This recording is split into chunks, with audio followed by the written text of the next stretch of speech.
Hello, I'm Simon Owens, and you're listening to The Business of Content, a podcast about how publishers create, distribute, and monetize their digital content. For this week's episode, I'm chatting with the founder of a sports podcast network that manages over 100 shows. If you review Kevin Jones' resume on LinkedIn, it's easy to see why he ended up founding a sports podcast network.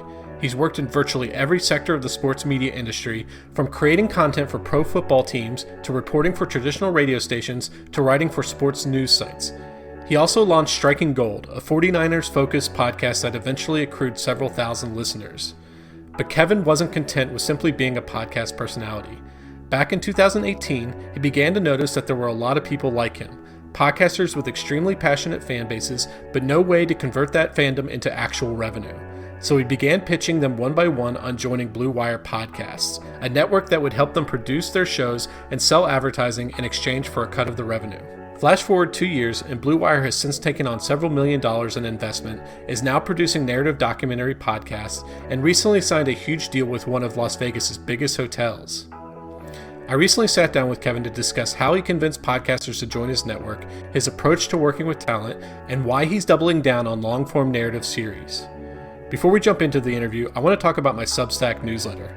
This week, I published a deep analysis into a Hell's Kitchen print magazine that survived the pandemic shutdown by pivoting to daily newsletters. The editor walked me through his newsletter strategy and explained how he increased its subscriber base by a factor of 10 in only a year. To read analysis like this, you have to subscribe to my Substack newsletter. Go to simonowens.substack.com. That's simonowens.substack.com. Or just Google the words Simon Owens and newsletter. Okay, on to my interview with Kevin. Hey, Kevin, thanks for joining us. Simon, man, pleasure to be here. Appreciate you having me. So before we talk about your podcast network, let's talk about what you were doing prior to your podcast network. Like, you got your start in radio, right? What didn't you like about that medium? Yeah, I kind of had a long winding journey before I got to Blue Wire. I actually started in TV in Washington, D.C.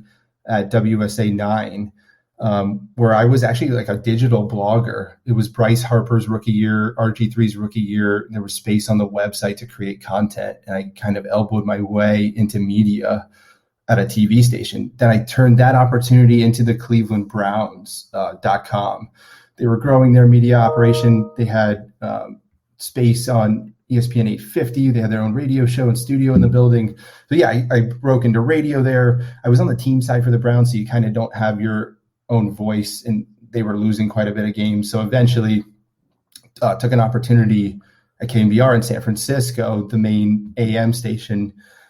It was a wonderful experience for the most part. I saw Kaepernick kneel. I saw the Warriors win titles. I got to go on the radio every day. I created digital content, but I didn't see a path forward for someone like myself. It was 2017. I was 28 years old. I wasn't going to become a radio host. I wasn't going to be on TV.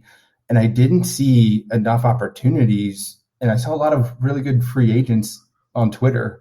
And that's kind of how I stumbled upon Blue Wire. But my background is really creating content for older digital media platforms. And were you like a talking head on the radio? Were you like a correspondent? Like, what was kind of your role? Way more of a correspondent. At KMBR in San Francisco, I would be at the Warriors games calling in, hey, here's Kevin Jones live from Game 6 of the Western Conference Finals. Kevin, give us the mood. They would be 5-10 minute hits, sometimes 15, not just the update guy. So I got to show off my personality.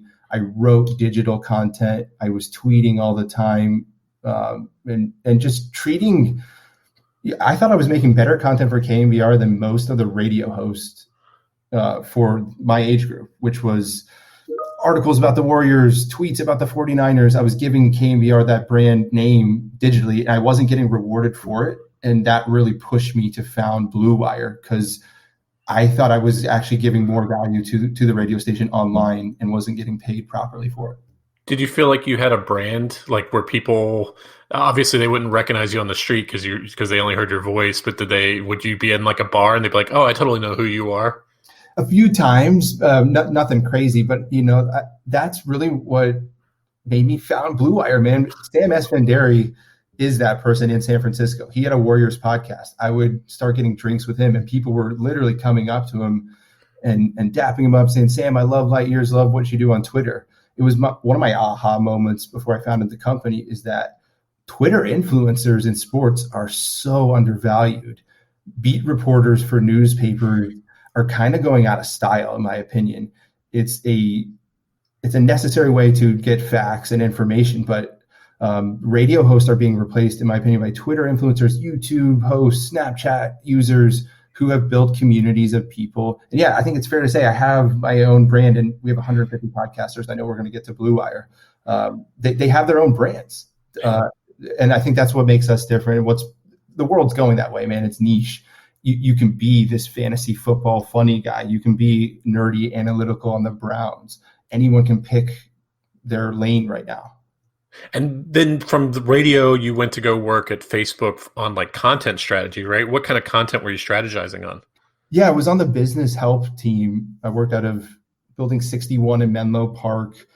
So anytime there was a new product launch, there's a cross-functional team at Facebook. There's a product manager. There's a marketing manager. There's someone who also writes the help content when a user gets to the page. Hey, what is this? And that was kind of my role. It was definitely a lower tier, like get your foot in the door at Facebook. But I learned a lot about scaling and how they did task and project management. And just, even though they're not in the news in a good way, the culture they were working there was pretty good. People are respectful. They challenge each other in a polite way. I was coming from media where people were throwing dictionaries at each other in the room. People were getting fired left and right, backstabbing each other. Facebook actually gave me a little bit of hope, as weird as it is to say. They're kind of this big evil giant stealing all the ad revenue and move fast and break things. But working inside of that building, I collaborated with people who I admired, and it kind of gave me the wings that, hey, I could take some elements of Facebook and mix it into a sports media company. Yeah, and I'm sure like your background in both radio and then a major tech company probably helped you later when you were like pitching investors and stuff like that. I'm a chameleon, man. I read Michael Ovis, his book, and that's how he kind of pitched himself. He talked to actors when he founded CAA, but thinking Blue Wire is the same thing. I talked to ex-TV personalities. Hey, I used to cover the Redskins. I've been on air. I've worked team side. I've worked at a tech company. You kind of frame the conversation depending on who you're talking to. That's, it's been a strength of mine that over time, wow, I bounced around like a pinball. When I was 28, I was like, am I going to make it? But all that bouncing around has now added to my credibility. And while you were at Facebook, you launched your own sports podcast that you were hosting on the side, right? Yeah, I had done it actually in Cleveland a few years back. It was called the Kevin Jones Podcast at the start. I did it right after I left the Cleveland Browns, in between going to the radio station in San Francisco. It was an interview show. It was, when you start a podcast, most people don't know what they're doing. And that was kind of my time period of doing that. 2016, I brought it to KNBR in San Francisco. They had no interest. They were like, you can be your pet project. And I got on there every week and I felt like I was myself. When I was creating video content, I felt like I was in a box. When I was writing an article, I felt like I still have more to say. There's not enough nuance here. And I think when you feel the same way, when you're creating audio content, there's more room to operate. And I've always felt most comfortable that way. I think a lot of creators, their biggest talent is audio, and people just weren't tapping into it. So you said it was an interview podcast. Like, was it a national focus? Was it a sports focus? Was it a specific sport focus? Was it a specific team focus? I rolled out in Cleveland, so I was talking about the Browns at the time, and then I switched it to the 49ers. That's where my credibility really was in San Francisco. I have like 17,000 Twitter followers. A lot of those are 49ers fans. I gave honest opinions about the 49ers. A lot of the reporters covering the team, I have mad respect for. Matt Mayoko, Matt Barrows, Chris Biederman, who's our guy as well. They're really facts, nuts and bolts guys. I'm more of a strong opinion, trying to project the future. And I think there's an appetite for that content. Sports journalists have really been square peg, round hole. You've had to be this. You have to have your credibility. And I think adding more personality in the vein of how Bill Simmons and Dave Portnoy have done in a local flavor is kind of how I started Blue Wire. My podcast was that more opinionated 49ers content that fans wanted. And you had like a small but devoted following. You had like 5,000 listeners or something like that. Yeah, and to me, I started knocking door to door in San Francisco for restaurants and all the mom and pop shops in town, being like, "Hey, I'm talking to your audience right here. You want to be a part of this?" And I realized that's not scalable, that's not sustainable. And I just started talking to people, and they were like, "Go get more content, go get more impressions. 5,000 is cool. That's an engaged community, but you need more. Find more people like you." And I just started looking around Twitter and found more people who were tweeting and had podcasts like mine. Yeah, so like I think there are two different kinds of people. I'm probably the one who would be like, okay, I'm having a lot of fun here creating this content. How do I make it better and get a bigger audience? And then there's the other person, which I think is you, is like, how do I scale this in a different way of more people doing more things, kind of like what I'm doing. So you started recruiting other podcasts into this kind of like bootstrapped advertising network. So like you said that you started recruiting podcasters. How did you do that? Like, what was your selling point to them? How did you find them? What could you offer them that they couldn't do on their own? I made two lists: people who had a current podcast and people who I thought would have an interesting podcast. The people who were already recording, I asked if they were making any money doing it. Basically, everyone said no. I was like, same. Why don't we join forces together? And I was pretty nervous, like reaching out to folks who I kind of knew through Twitter. We both followed each other. I mentioned Sam Esfandiari. Fallon Smith was a TV reporter at NBC Bay Area who had her role scaled back, and she was looking to have a Raiders podcast. Ray Woodson was a personality who left my radio station, Canberra, was a longtime Giants guy. We kind of rolled out with like 4 Bay Area podcasts at first. I used Twitter to recruit people. My Twitter DMs have still kind of remained the sales force of the company. We think that's where creators like to be met. Emails are pretty cold.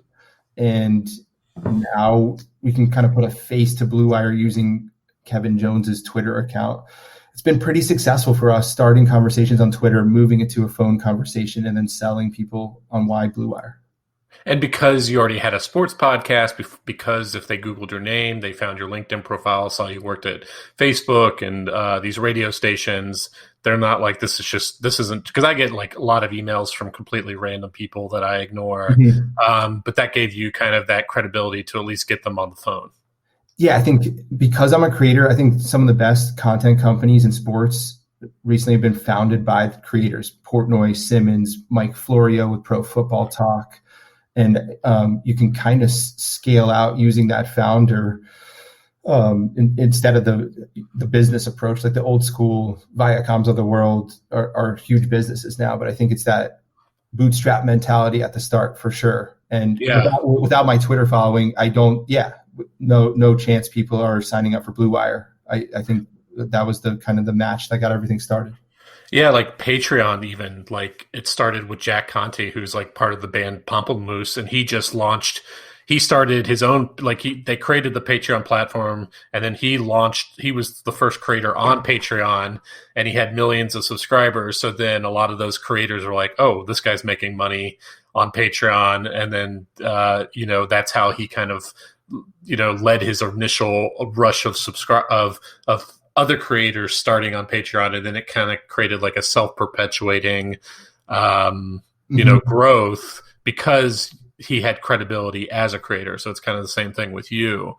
So like it started out, we'll talk about what you expanded into, but it started out as mainly kind of like, they own the people in your network, they still own their own podcast, but you would help them with advertising and cross promotion, stuff like that. How did you learn the podcast advertising market? Like, did you just have to start cold calling sponsors and figure out like what was the selling point and what they needed on their end in order to make the campaign a success? Yeah, I started doing a lot of reading. We partnered at the start of this with Crossover Media Group, smaller ad outfit in Manhattan. Shout out to Scott Kalka. We're no longer with them, but they were a great first partner in teaching us CPMs, in teaching us what Harry's Razors is looking for during a campaign. It was a lot of learning on the fly for me. I had never taken a business class. I had only been creating content. So that was a big first challenge. For us, we did get started before The Ringer got sold in February of 2019. So we had that credibility that, hey, they were a little bit earlier, I think a lot of people were reactive after The Ringer got sold. Holy crap, we need to start a podcast network. So leaning on some of that foresight during our pitch, we started this, we've had this vision. It has been important for sure. And like in terms of helping to grow the network, how were you convincing the podcasters to promote each other? Was it just putting a little plug in? Were you getting them to go on each other's shows? Like how were you taking advantage of the network effects?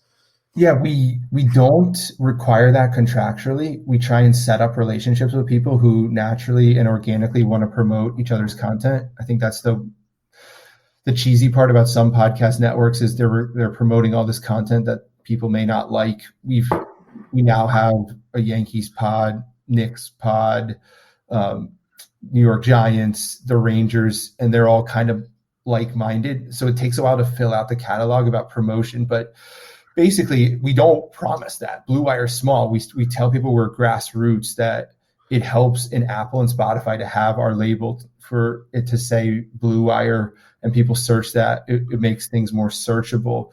But of course, we're becoming a brand. Right now, we are a label. We are a collection of content, and it's on us. We don't have the blowtorch of Ringer or Barstool. That's not the promise to folks.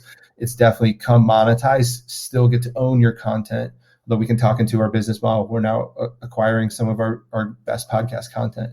But yeah, I think there hadn't been this option where, hey, I don't have to sell my content to Blue Wire. I can go date them and maybe get engaged in previous relationships. Oh, I have to go to a radio station. Oh, I'm going to make content. I don't get to own any of this. It's not mine. I'm going to get fired and be sent on my ass.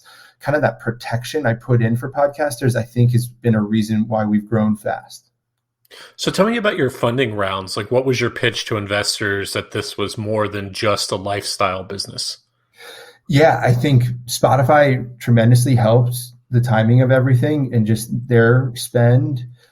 The pitch basically is that sports advertising is a multi-billion dollar business. It depends on who you talk to. It can be up to 10 to 30 with all the spending that happens. And the dollars are shifting like never before. TV advertising is not effective to reach young consumers. Radio, for some reason, still has billions in advertising dollars, which to me doesn't add up for today's user. And so I do think there's going to be not a Titanic hitting the iceberg moment, but I think there's going to be billions of dollars shifting faster to podcasting than people realize as more and more celebrities become podcasters full time. People aren't, Paris Hilton just launched one. People are doing this, like they're becoming podcasters. It's becoming a part of their thing. I just think the ad dollars are going to follow all the content, just how it has on the internet. I looked at Wondery. We compared ourselves to Gimlet and some others. We haven't got into the documentary content we create, but we're more than a podcast network. We have 150 shows there, and we have partnerships with a dozen athletes: Greg Olson, Megan Rapinoe, and Sue Bird, Baron Davis, to name a few. And we have documentary content. So we've built an audio ecosystem in sports to catch lots of ad dollars and just build something that's truly different, an audio first media platform that can move IP and find creators and community. IP, creators, community are our core buzzwords. The investors who bet on us believe in those words. Yeah, so like during your bootstrap phase, you were just kind of like a loose flotilla of podcasts that you were able to sell advertising across. But with the investment rounds, you could be a little bit more strategic. You could acquire your own IP. You could launch other business units. So let's break some of those down. So one of your focuses is on sports celebrity podcasts. So tell me about how that works. Do they pay you, or do you pay them to make podcasts? What's kind of the approach there? Yeah, so we have a different type of scale depending on the athlete, how many impressions they're getting. Are we doing a mini series with them or not? But I'll give an example with Greg Olson. So he's a super intelligent tight end who is going to have a huge voice after playing football. He just recently retired. His last season here, he's starting to get into media. He'd done some commentating for XFL. We had a great relationship with his agent at Rubicon, Peter Raskin, and we talked about launching Greg a mini series. He didn't have the time to do the full thing. He's playing with the Seahawks. So the economics are paying Greg an upfront, doing 6 episodes, We did those in the off season. We recorded them in April, May, and June over several weeks sprinkled out. And then our team put all the editing work behind it. We went out and sold that to Chevy. Greg also got an ad split on the back end of that. And DirecTV participated, Visa participated. It was a great 6-episode campaign. Travis Kelce was a guest. George Kittle was a guest. You had a bunch of famous tight ends, Ozzie Newsome. Greg then signed a long-term deal to become a broadcaster at Fox. I don't want to say Blue Wire was the reason why. Greg's that talented, but I do see athletes using Blue Wire as a vehicle to get other opportunities. We have created a mini series type of place for athletes that right now doesn't exist elsewhere. And I can say this: we're signed. Our latest deal will be with Mountain Dew, and we have an influencer for that one. Drewski is his name, 600,000 followers, hilarious Black comedian on Twitter. And I just see us doing more branded campaigns like we've done now with Mountain Dew and Chevy. And it's creating like a new way for sports stars to approach their careers after they retire from the sport. Because the average athlete probably retires by the age of 40 at the latest. The very kind of cream of the creme, they're going to ESPN, but ESPN can only hire so many of them. But this is providing like a way for these like top athletes to be like, okay, this is what your career is going to be once you retire. And you're going to be able to take this stardom and continue to grow it and use it in different ways, right? Like that's kind of the idea behind it. Exactly. There's a lot of sports celebrities. These people have been on television for 10, 15 years. Their names have been tweeted. There's a lot of fan affinity for them. I'm not the only one thinking this way. Athletes are media channels now. As the world goes from having 100 cable channels to hundreds of thousands of channels, athletes are a core part of that pie in sports, and we want Blue Wire to be this place. What if an athlete announced their retirement through a Blue Wire podcast, and we put music on it and had highlights of his career? And what if someone announced they were gay as an athlete on a Blue Wire podcast? We want to create homes for athletes that put their voice to, instead of having a press conference and instead of hitting up the local journalist in the big paper for the story, what if we put it in your voice? And what if, not what if, let's make money and you're in control of the story. We work with athletes. We're not trying to tear them down in our studio. And why do you think this approach is better than like the approach of the Players Tribune, which is a publication that was kind of founded and funded by athletes and was kind of like they were trying to use it a way to like bypass the mainstream media by writing op-eds and stuff like that. But it kind of got a lot of hype at first, but it seems to have died down. Why do you like this model better? So we do one-off stuff. Players Tribune only does one-off stuff. Besides Knuckleheads and is their only podcast. It felt so transactional. Athletes just writing one article, doing one YouTube series. It's hard to keep coming back there because you don't know who's next. I think the great thing about a podcast with Greg Olson, 6 episodes.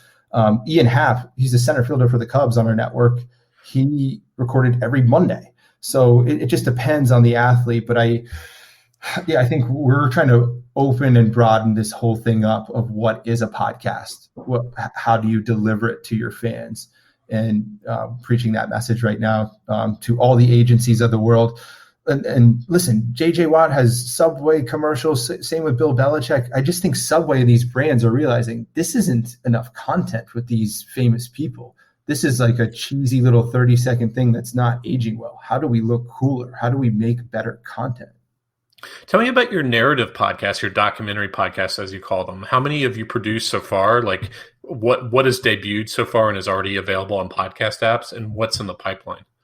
Oh yeah, man, this is what I'm most excited about. We raised $5 million, really, with this being the core crux. American Prodigy is our only what we're calling narrative podcast out right now. Season 1, Grant Wall was the journalist who produced the story. He is coming to us from 23 years at Sports Illustrated.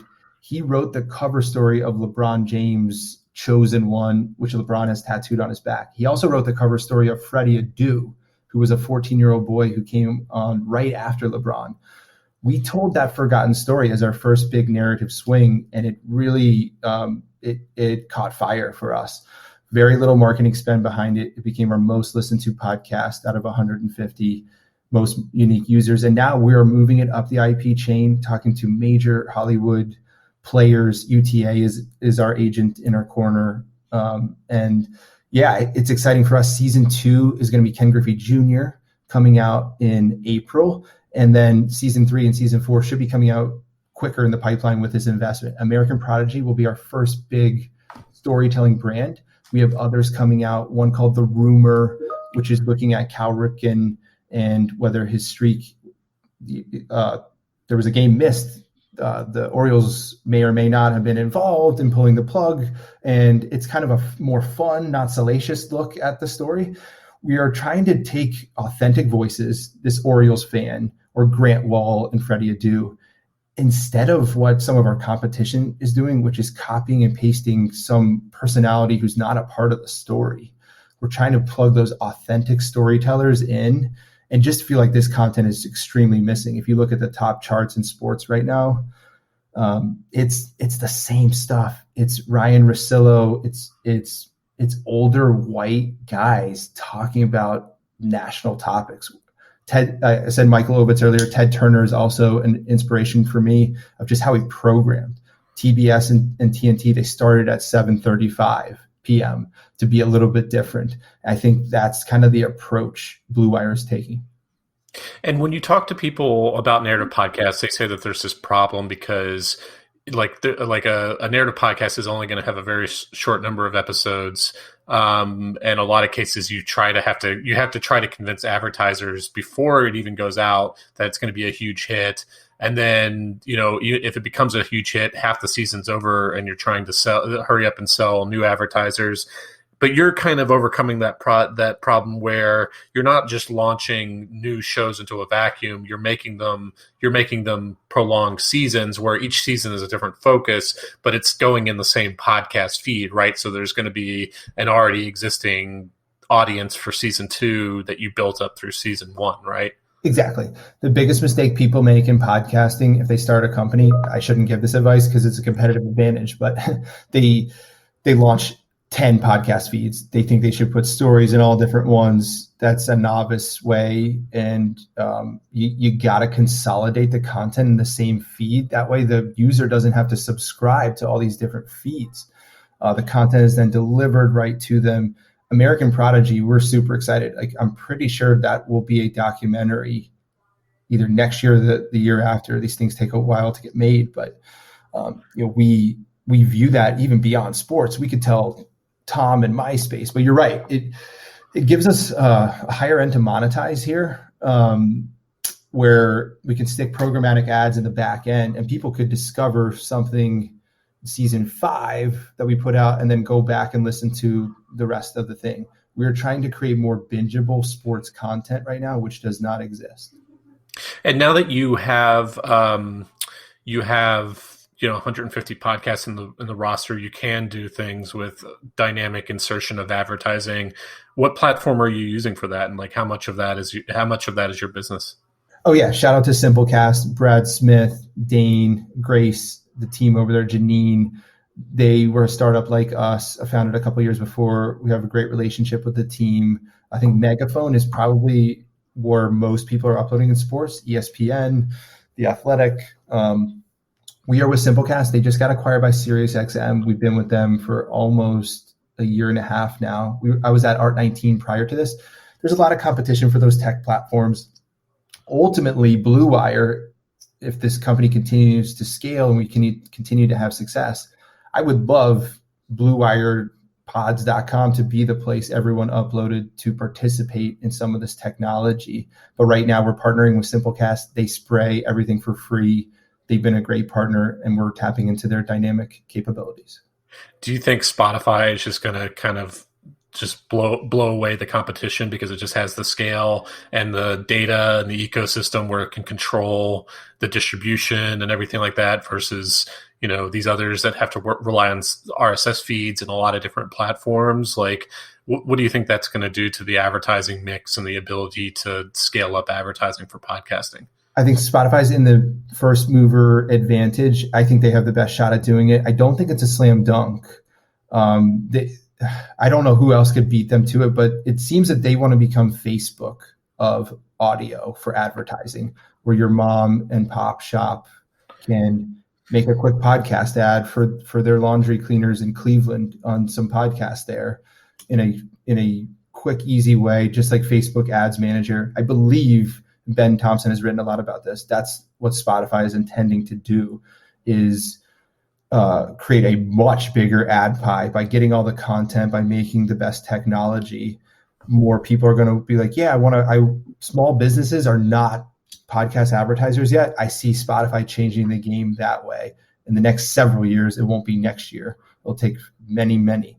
But I think by 2023, 2024, you're going to see medium-sized businesses all over podcast. I think you're going to see 5 to 6 podcast ads, but shorter, 10 seconds, quick stuff.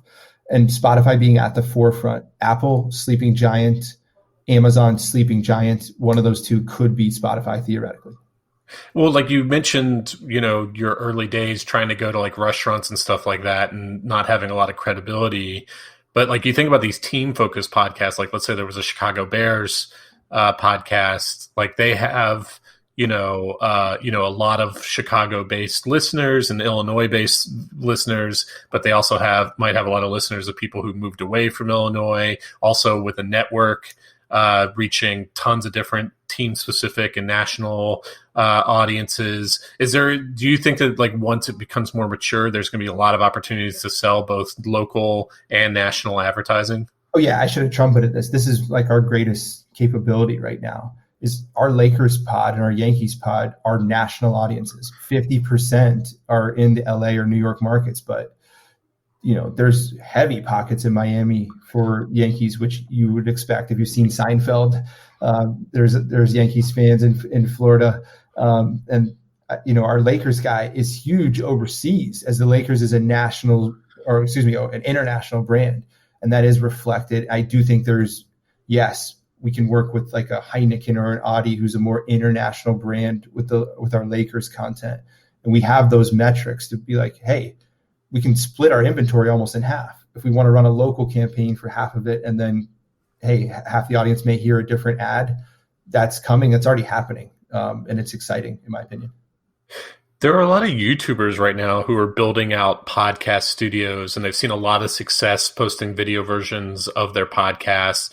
You think of like Logan Paul, you think of Joe Rogan, even Howard Stern has been doing really well on YouTube with like posting like clips from his celebrity interviews. Do you kind of envision like building out like physical studios and like video and adding like a video component to it? Yeah, for sure. Part of this Series A hire, the $5 million, is to build out more video. We have a big announcement I can kind of tease about some physical space. I think this interview is going to be airing in a few weeks. Hopefully it times up. But yeah, I believe the community of podcasting, there's people who want to come meet, host, and do events. And that stuff was actually thriving before the pandemic, Crooked Media being a leader in that space. We want to participate there. I see us having satellite studio space in New York and LA and bigger markets as we get bigger. And I actually see like strategic partnerships, putting content studios in places you wouldn't expect. As content becomes more mainstream, people want to create and make TikToks while they're out shopping somewhere. Blue Wire could evolve, and I think we're going to do it slowly. But I want to have a physical footprint. That's definitely right, man. And capturing everything on video. The one thing about video, why we're not doing it now, we're more grassroots. We don't have the Joe Rogan yet. Haley O'Shaughnessy is our big first personality we're going to roll out in a video way. Some people just aren't meant for it. Some people can build the big podcast audience without it. And that's been our focus, to build audio first, just for those listening and wondering my strategy. So do you think if like you had a really you may have a really popular 49ers podcast, that 1,000 people, 49ers fans a month, would show up to a live venue to watch a live taping and pay $35 for it or whatever? Like you could almost make that like a recurring revenue type of thing. More like an NBA summer league, where we're having all of our podcasters come to maybe Las Vegas and all of our fans, and we're going to party with them. I'm thinking about like American Prodigy when that debuts on Hulu or Netflix or Disney Plus or wherever we sell it. Let's do a red carpet event with our listeners. almost inviting our hardcore people to participate with us, hang out with us. We're not journalists. You can approach us. We'll have a beer with you. I don't think a journalist would have a beer with their fan. Like if I've been a journalist, I've seen them. Oh my God, this fan's DMing me. This fan's talking to the. We think the exact opposite. Holy shit, our fans are incredible. Let's get them in a room together and let's make fun experiences. So probably less the 49ers thing and more like big events, bringing people together in a big city. But maybe, man, I don't see that as scalable. I do think it builds really strong community. Our Yankees podcast, Bronx Pinstripes, has done the most in-person events. They've done spring training. They've went to games together. It's a thing without question in podcasting to activate. What about sports betting right now? You're seeing all these sports companies sports journalism companies getting into that. Do you think there's a big opportunity for you there? Yeah, there is. That, I'm teasing a lot, but we will have that announcement as well. And it's huge. FanDuel, DraftKings, Caesars, WynnBET, William Hill. I'm missing some. Everyone's playing in this space. I think this is my comparison, man. Have you seen Robinhood? Obviously, all the news they're making. I do think sports betting is going to be like that. It will be easier and more fun for everyone to participate. A quick app where you can make a quick bet. It's a slow rollout, but eventually it will be huge. And yes, one of those players is going to want to use Blue Wire to reach users. We want to do an exclusive partnership multi-year long with someone and say, hey, all of Blue Wire's users, we're going to advertise to use your sports gambling product. Beyond that, we're talking to brands who really like our original content, some who even want to invest, some gambling brands, to really help take Blue Wire to the next level. You saw DraftKings flirted with Bleacher Report, obviously Penn and Barstool.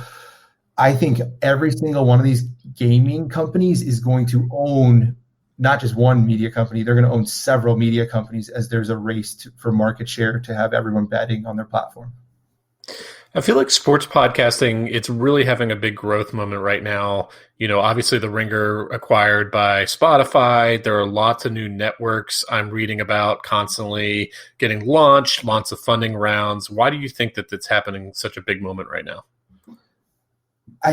Reading articles is not the same. It's challenging in today's world of all the social media platforms we're bopping around at. And so I think there's still that need to get information. I think, at least me, myself, I don't have all the data and numbers to back this up. I can't get through a 1,000-word article. I have to save it for later. The mobile aspect of podcasting, as I said, unscripted nature, people feel comfortable. They're not in a box. It's fitting the moment right now of where the world's headed.